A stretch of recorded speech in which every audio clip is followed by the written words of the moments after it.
बिजली बेटी, जरा बाहर तो आकर देख, मौसम कितना सुहाना है।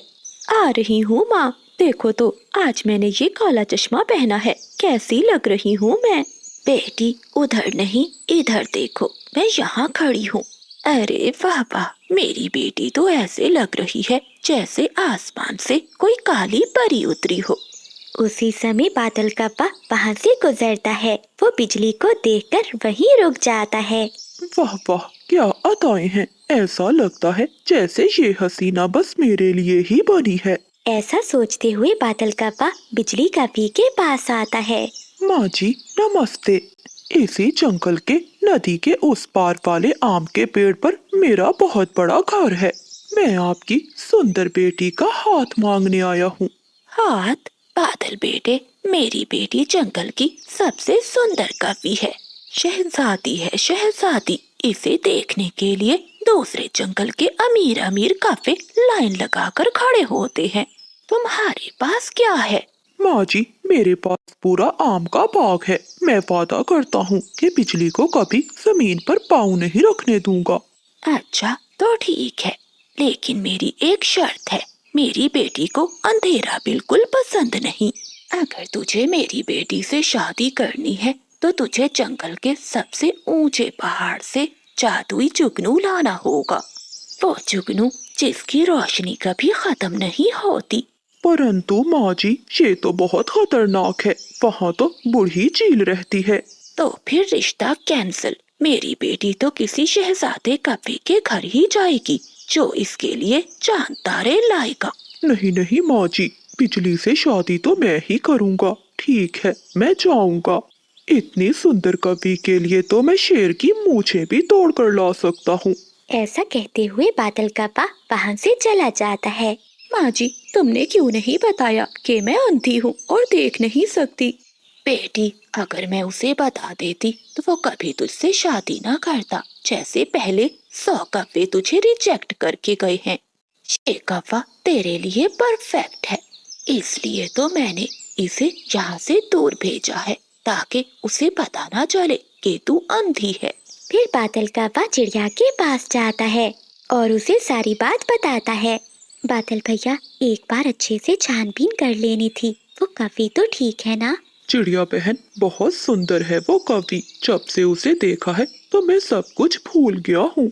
बस अब मैं उसे पाकर ही रहूंगा। मैं जा रहा हूँ ऊंची पहाड़ी पर अपनी बिजली जी के लिए जुगनू लाने। ठीक है बादल भैया, आप आराम से जाइए। ऊपर वाला आपको सफलता दे।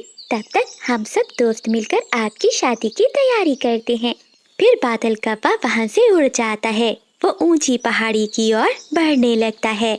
पूरा दिन उड़ने के बाद आखिरकार बादल का पा एक गार में पहुँच जाता है। गार में हर तरफ अंधेरा था। जुगनू, जुगनू भैया, आप कहाँ हो? मैं आपको लेने आया हूँ। अचानक एक चील बादल कप्पे के सामने आ जाती है। बादल कप्पा देखकर डर जाता है। कौन हो तुम और यहाँ मेरी नींद क्यों खराब की? चील, मैं बादल कौवा हूँ। मुझे जुगनू चाहिए जो सूरज की तरह चमकता है। अच्छा तो तुझे जुगनू चाहिए, लेकिन उसके लिए तुझे मुझे कुछ देना होगा। मैं अब बहुत बूढ़ी हो गई हूँ, मांस नहीं खा सकती। मुझे जंगल से कोई मीठा फल ला कर दो, फिर ही मैं तुम्हें जुगनू दूंगी। हाँ चील माँ जी, मैं अभी आपके लिए मीठे फल लाता हूँ। ऐसा कहते हुए बादल कप्पा खुशी खुशी उस गार से निकलता है और वो अपने आमों के बाग में जाता है, जहाँ वो एक टोकरी आमों से भर लेता है और वापस गुफा की ओर चला जाता है। ये लीजिए माँ जी, ये रहे आपके मीठे फल। बहुत मीठे आम हैं मेरे बाग के। सच कहा कव्वे, ये बहुत मीठे आम है। चील माँ जी, अब मुझे वो जुगनू दे दीजिए। हाँ बादल, याद आया। वो जुगनू इसी गार के आखिरी कोने में एक बड़े मकड़ी के जाल में फंसा हुआ है। अगर हिम्मत है तो जाकर निकाल लो। फिर बादल कप्पा आगे बढ़ता है। वो एक बड़े मकड़ी के जाल में फंस जाता है। वो जितना निकलने की कोशिश करता है उतना ही उसमें फंस जाता है। तभी उसे सामने जुगनू नजर आता है। जुगनू, मेरे साथ चलो, मैं तुम्हें एक ऐसी शहजादी से मिलवाऊंगा जो आपको अपने सर का ताज बनाएगी। क्या ताज बनाएगी? मुझे सब पता है। वो कभी मुझे अपने घोंसले में बल्ब की तरह लटकाएगी। मैं नहीं चाहता। देखो जुगनू, अगर तुम नहीं गए तो मेरी शादी नहीं होगी और मैं कबारा ही मर जाऊंगा। क्या तुम एक आशिक का दिल तोड़ दोगे? ये सुनकर जुगनू भी रोने लगता है। कभी तुम्हारी बात सुनकर मुझे रोना आ गया। मेरी साथी जुगनू, वो मुझे छोड़कर अकेले चली गई। तब से मेरा दिल टूट गया था और मैं इसी गुफा में रहने लगा। लेकिन आज मैं तुम्हारा दिल नहीं टूटने दूंगा। ऐसा कहते हुए जुगनू बादल कप्पे के साथ वहाँ से चला जाता है। आ गया बादल बेटा, मुझे यकीन था तू ये जुगनू जरूर लाएगा। हाँ हाँ माँ जी, ये लीजिए जुगनू, और अब मुझे अपना दामाद बना ले। फिर जंगल में शादी की रौनकें शुरू हो जाती हैं। बादल कौवा सच संवर कर अपने दोस्तों के साथ बारात लेकर आता है। चिड़िया बहन, मुझे कुछ ठीक नहीं लग रहा। इस कपी ने ये काली ऐनक क्यों पहनी है? तोते भैया, बादल ने कहा था कि बिजली को रोशनी पसंद नहीं, इसलिए हो सकता है उसने ये ऐनक लगाई हो। सावित्री अपनी बेटी को देखकर बहुत खुश थी।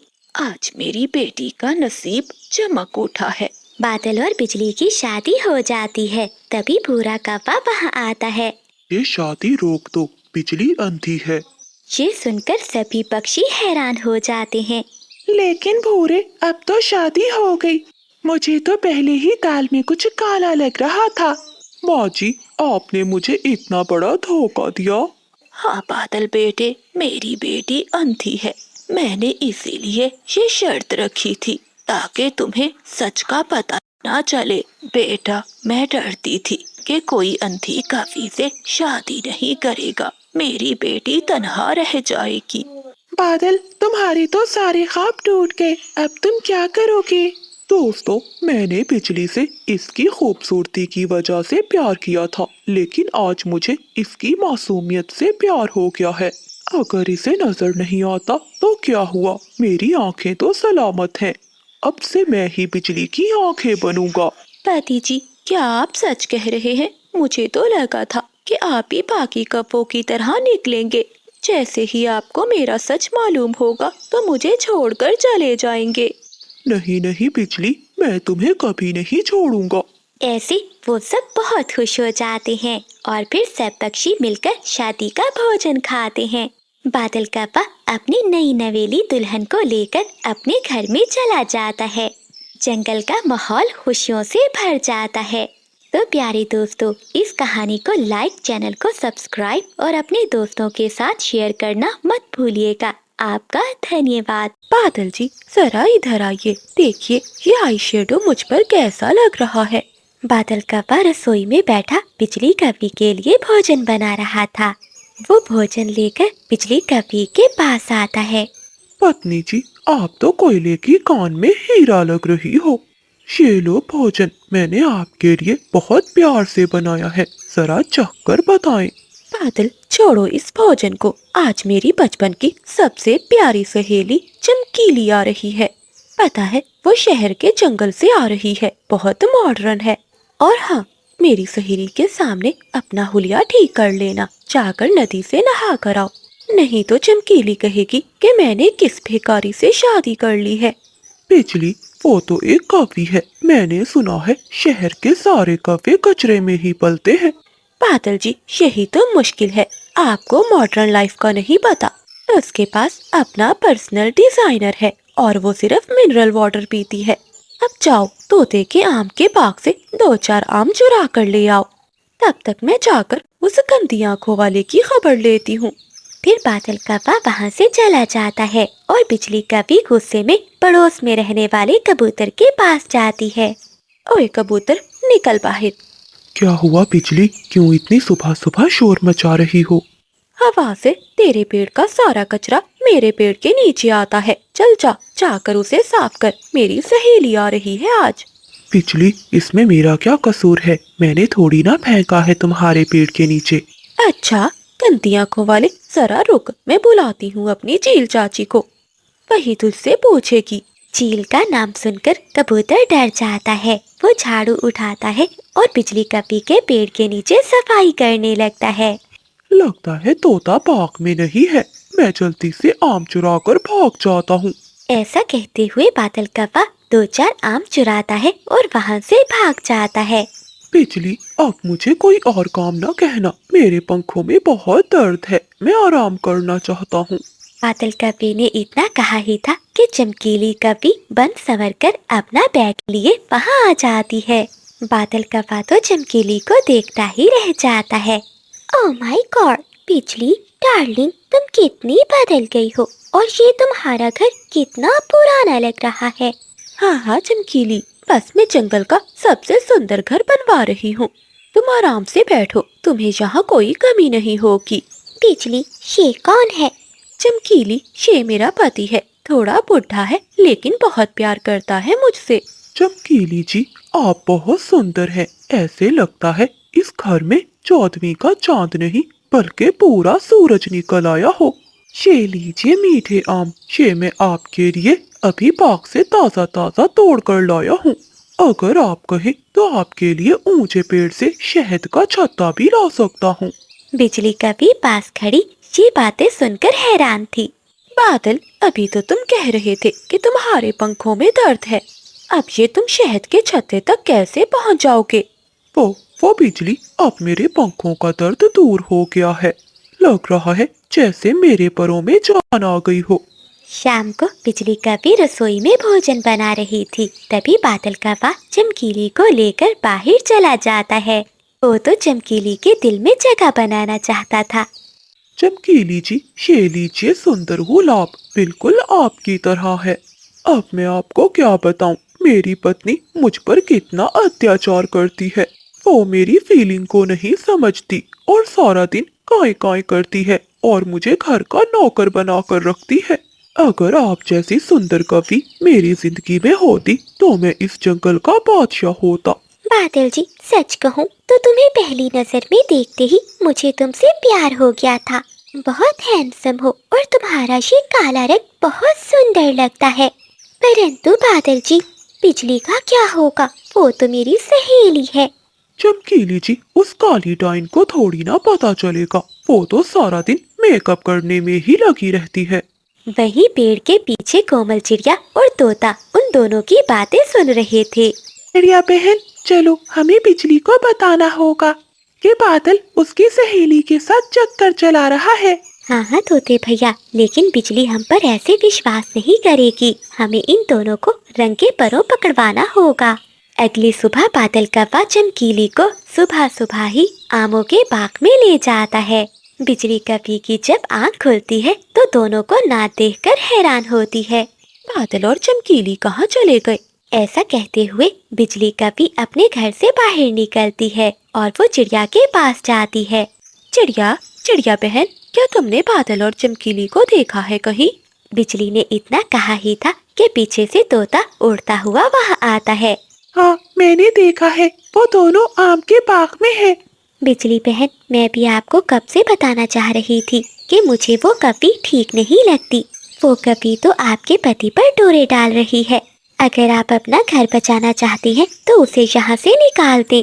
चिड़िया बहन, ये तुम कैसी बातें कर रही हो? मेरी सहेली ऐसी नहीं है। तो ठीक है, अभी दूध का दूध और पानी का पानी हो जाएगा। चलो मेरे साथ। ऐसा कहते हुए तोता उन दोनों को आम के बाग में ले जाता है। बादल कौवा चमकीली का पंख पकड़े बैठा था। चमकीली जी, आपके पंख कितने नरमो मुलायम है। पर पंख मैंने कभी किसी कवि के नहीं देखे। एक मेरी वो पत्नी है जो डाइन जैसी है। उसके पंख ऐसे हैं जैसे किसी पत्थर को छू लिया हो। बादल जी, ये सब छोड़े, बताइए ना, आप मुझसे शादी कब करेंगे? जल्दी से शादी कर लेते हैं और फिर हम दोनों शहर वाले जंगल की तरफ चले जाएंगे। हाँ हाँ चमकीली, मैं भी इसी इंतजार में हूँ। आज ही हम शादी करेंगे। पीछे से बिजली कवि एक बड़ा डंडा लेकर आ जाती है। मैं कराती हूँ तुम्हें शादी। चमकीली, तेरी इतनी हिम्मत, तू मेरे ही पति पर डोरे डाल रही है। नहीं नहीं बिजली, मेरी बात सुनो, ये बादल ही मेरे पीछे पड़ा था। बादल कौवा तो बिजली को देखकर डर जाता है। अगर मैं तुझे कोई काम कहती हूँ तो तेरे पंखों में दर्द होता है और आज सुबह सुबह यहाँ चला आया। अब मैं तुम दोनों को मजा चखाती हूँ। चमकीली कभी तो वहाँ से भाग जाती है, लेकिन बादल कव्वा पकड़ा जाता है। आज मैं तुझे ऐसा मजा चिखाऊंगी कि तू काई काई करना भूल जाएगा। बिजली कभी अपनी चोंच से बादल कव्वे को मारने लगती है। छोड़ दो बिजली, मैं वादा करता हूँ आज के बाद किसी भी कॉफी को नहीं देखूंगा। बचाओ मुझे तोते यार, मुझे बचाओ। बादल, अब हम तुम्हें क्यों बचाएं? तुम्हें तो ये पहले ही सोचना चाहिए था। अगर दो नाव में सवार होगे तो ये सब भुगतना ही पड़ेगा। चमकीली कभी तो अपने शहर वाले जंगल में लौट जाती है, लेकिन बादल कव्वा हमेशा के लिए बिजली का गुलाम बन जाता है। दोस्तों, इसलिए तो कहते हैं घर की मुर्गी दाल बराबर नहीं बल्कि सबसे बेहतर होती है। तो प्यारे दोस्तों, इस कहानी को लाइक, चैनल को सब्सक्राइब और अपने दोस्तों के साथ शेयर करना मत भूलिएगा। आपका धन्यवाद। कुछ घाव समय के साथ साथ भर जाते हैं, लेकिन माँ से बिछड़ने का दुख वो है जो आत्मा को खा जाता है। कोमल चिड़िया की जिंदगी इसी समय रुक गई थी जब इसकी माँ इसे अकेला छोड़कर चली गई। आकाश चिड़ा जो अपनी बेटी की उदासी बर्दाश्त नहीं कर पा रहा था, एक ऐसे फैसले की तरफ बढ़ रहा था जो इसका घर बसा देता या सब कुछ राख कर देता। कोमल बेटी, कब तक ऐसे अकेली बैठी रहोगी? तुम्हें एक माँ के प्यार की जरूरत है और मुझे एक सहारे की। कल बिजली कभी आ रही है, वो तुम्हारी नई माँ होगी। बाबा, क्या वो मुझे मेरी सगी माँ जैसा प्यार देगी? हाँ बेटा, वो तुमसे बहुत प्यार करेगी। उसकी भी एक बेटी है, वो तुम्हारे जितनी है। तुम दोनों मिलकर खुश रहना। अगली सुबह सूरज की पहली किरण के साथ बिजली कभी अपनी बेटी पिंकी को लेकर वहां पहुंच जाती है। बिजली कभी पूरे जंगल में अपनी लालच की वजह से मशहूर थी। इसे पता था कि आकाश एक भोला भाला मेहनती चिड़ा है जिसने अपनी मेहनत से ढेर सारा सोना और अनाज जमा कर रखा है। वो ममता का निकाब पहनकर इस घर को लूटने आई थी। आकाश जी, देखो मैं कोमल के लिए क्या लाई हूँ। आज से ये घर मेरा है और कोमल मेरी बेटी है। मेरी पिंकी और ये कोमल दोनों मिलकर खेलेंगी। मुझे तुम्हारी कसम, मैं तुम्हारी बेटी की आंखों में एक भी आंसू नहीं आने दूंगी। पास बैठा मिठू तोता बिजली को देखकर बोलता है, आकाश भैया, कभी और चिड़े का जोड़ नहीं बनता। पानी और आग का रिश्ता मत जोड़ो, पछताओगे। अरे तोते जी, अपनी अकल अपने पास रखो। मैं यहाँ प्यार बांटने आई हूँ, तुम्हारी बातें सुनने नहीं। फिर आकाश चिड़ा बिजली का भी उसकी बेटी पिंकी को लेकर अपने घर के अंदर चला जाता है। शादी के कुछ दिन बीतते ही घर का नक्शा बदल जाता है। शेर की खाल पहन लेने से गिद्दड़ शेर नहीं बन जाता। जैसे ही आकाश चिड़ा दाना लेने दूर जाता है तो बिजली का भी मलका बन जाती है। कोमल जो शहजादियों की तरह रहती थी, अब अपने ही घर में एक नौकरानी बन चुकी थी। कोमल चिड़िया अपने घोंसले में सोई हुई थी। तभी बिजली का भी आकर चिड़िया को लात मारती है और उठाती है। ओए महारानी, उठ जा, जाकर नदी से ठंडा पानी ला और मेरी बेटी पिंकी के परों को साफ कर। और हाँ, खबरदार, अगर आकाश को कुछ बताया तो तेरी जुबान काट दूंगी। देखो माँ, ये काली चिड़िया कितनी गंदी लग रही है। इसे कहो मेरे लिए शहद भी ढूंढ कर लाए, मुझे भूख लगी है। कोमल चिड़िया चुपचाप वहाँ से चली जाती है। वो नदी के किनारे बैठकर रोने लगती है। तभी बुलबुल कबूतर वहाँ आते हैं। कोमल, ये तुम्हारी कैसी हालत हो गई है? तुम्हारी आंखें भी सूजी हुई हैं और शरीर पर भी बहुत घाव है। क्या तुम्हें बिजली ने मारा है? हाँ चिड़िया, सच बताओ, बुलबुल सब ठीक कह रही है। हमें तुम्हारी हालत देखकर सब मालूम हो रहा है। हम सब ये बातें आकाश को बताते हैं। ये कभी तो हमारे जंगल के सुकून को बर्बाद कर रही है। नहीं दोस्तों, अगर पापा को पता चला तो वो टूट जाएंगे। वो बिजली पर बहुत भरोसा करते हैं। ऐसे ही कुछ दिन बीत जाते हैं। आकाश की तबीयत भी खराब हो जाती है और वो घोंसले में लेट जाता है। मैं सब सह लूंगी, बस पापा खुश रहे। पिंकी, आकाश ने अपना सारा सोना अपनी बेटी कोमल को दे रखा है। जब तक ये कोमल जिंदा है आकाश वो सोना मेरे नाम नहीं करेगा। कल सुबह हम इसे अंधी खाई में भेजेंगे। वहाँ एक पुराना दुश्मन सांप रहता है, वो इसका काम तमाम कर दे।